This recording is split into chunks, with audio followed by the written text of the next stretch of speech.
Assalamualaikum warahmatullahi wabarakatuh.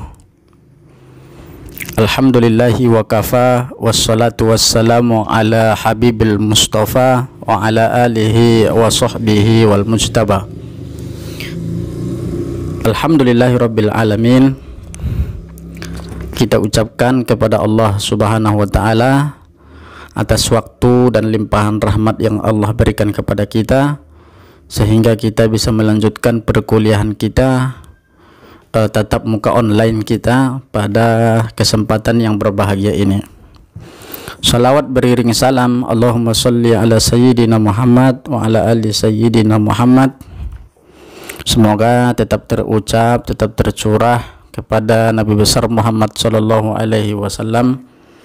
Kita berharap nanti di padang mahsyar Allah subhanahu wa ta'ala memilih kita untuk menjadi manusia-manusia yang mendapatkan syafaat darinya. Amin ya rabbal alamin. Bapak Ibu, senang rasanya bisa berjumpa walaupun melalui online dengan Bapak Ibu sekalian, mahasiswa-mahasiswi yang berbahagia. Kali ini kita akan melanjutkan pertemuan kita pada mata kuliah strategi pembelajaran fikih. Pada kali ini kita akan masuk kepada sebuah tema pendekatan dalam pembelajaran fikih. Kalau kita lihat, memang ada 11 pendekatan dalam pembelajaran fikih, dan ini akan kita kaji satu persatu. Yang pertama, pendekatan ketika mengajar fikih itu adalah pendekatan individual. Pendekatan individual itu artinya mendekati anak didik itu secara satu persatu, ya, pendekatan individual. Jadi guru harus memperhatikan siswa yang kurang paham, siswa yang malas belajar, kemudian mendekati anak itu dan menanyakan apa masalah atau gejala dia ketika belajar dengan kita atau ketika belajar fikih. Nah, melalui pendekatan itu seorang guru akan menemukan solusi kenapa anak tadi ketika belajar fikih tidak semangat, kenapa anak tadi ketika belajar fikih dia kurang disiplin atau tidak mau bertanya.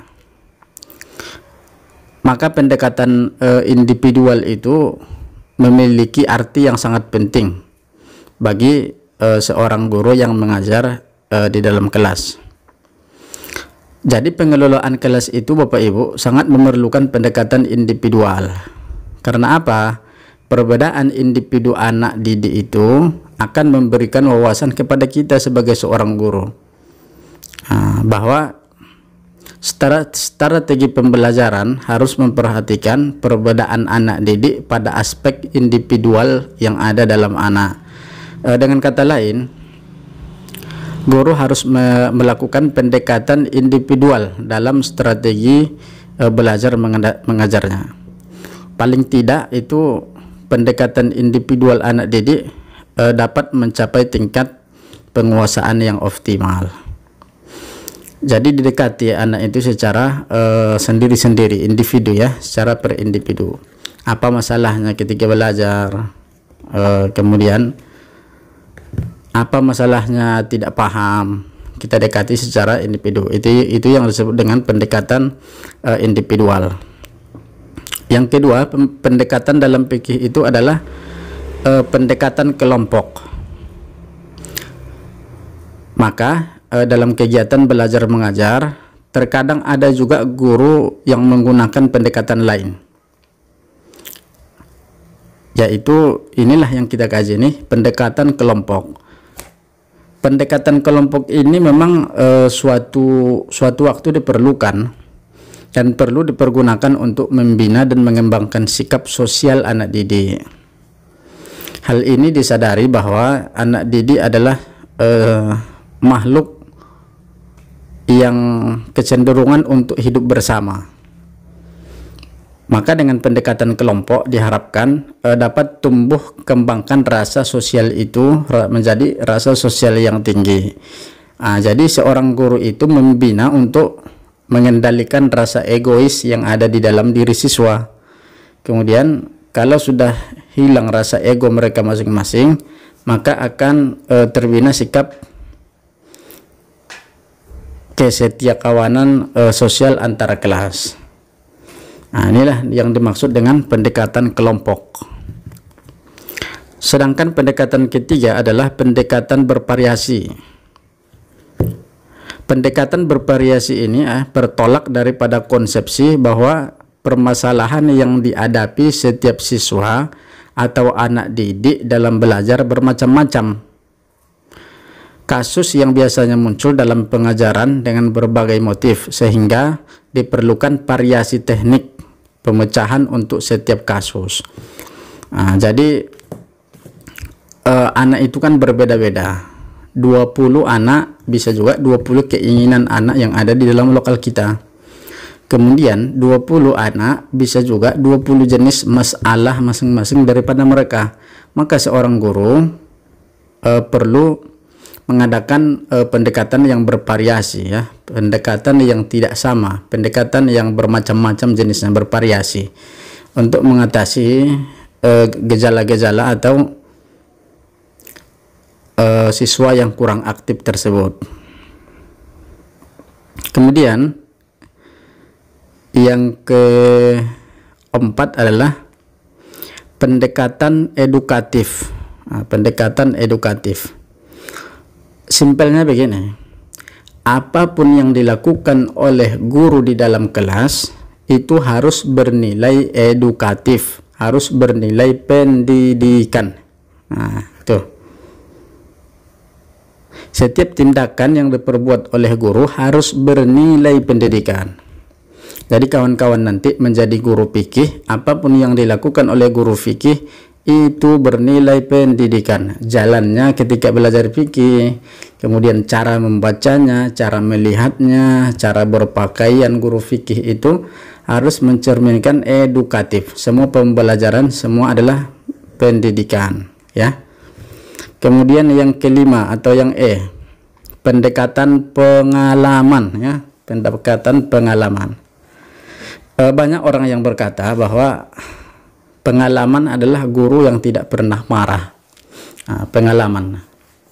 Pengalaman itu kan artinya dalam pembelajaran fikih harus dialami, ya, harus dialami. Ketika umpama kita belajar satu tema, belajar tentang apalah contohnya tentang sabar ketika meninggal salah satu keluarga kita, menjadi orang sabar itu susah. Jadi bagaimana cara mencontohkan itu? Pada metode yang kelima ada namanya pendekatan pengalaman. Pendekatan pengalaman itu nanti siswa mempraktekkan apa yang diperankan kepada dia, atau yang disebut dengan pengalaman.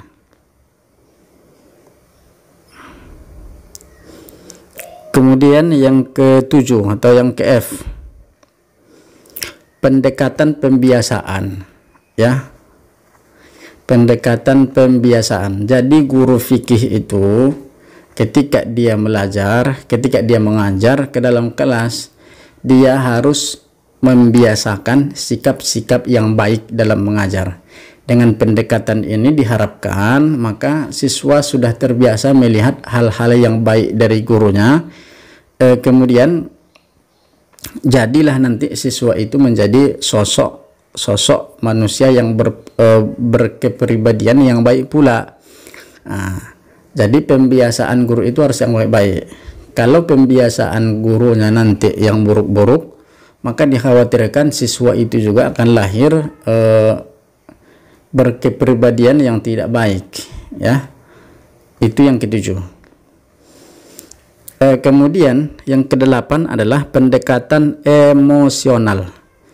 Seorang guru fikih mendekati siswa itu harus ada pendekatan emosional.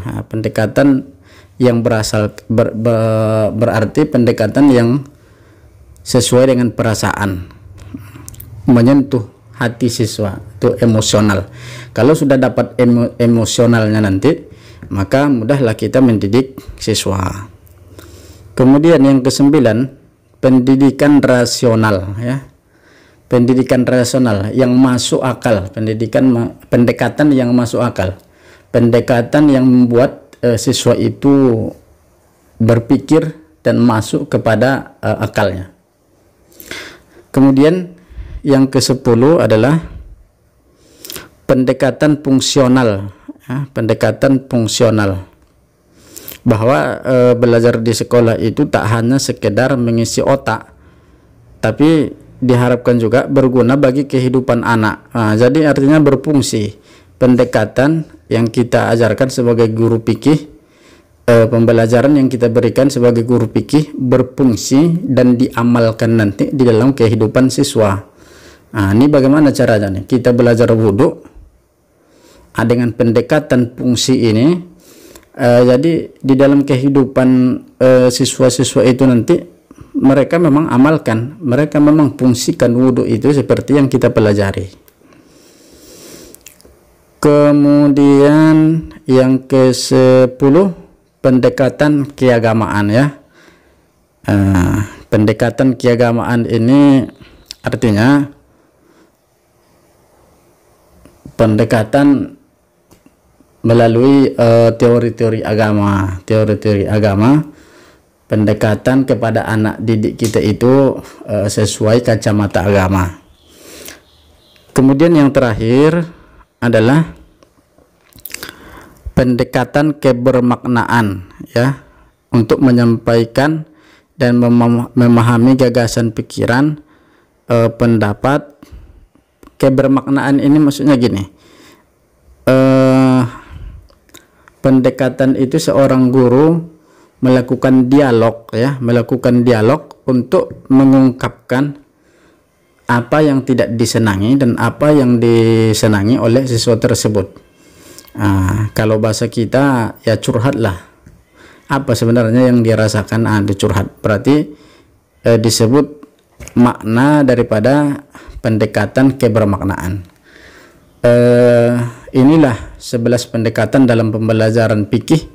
Semoga kawan-kawan mahasiswa mampu mengaplikasikannya nanti ketika sudah menjadi guru. Saya rasa inilah pembelajaran kita pada kuliah tatap muka online pada hari ini. Mudah-mudahan ada manfaatnya bagi kita semua. Wallahul muwaffiq ila aqwamit thoriq. Assalamualaikum warahmatullahi wabarakatuh.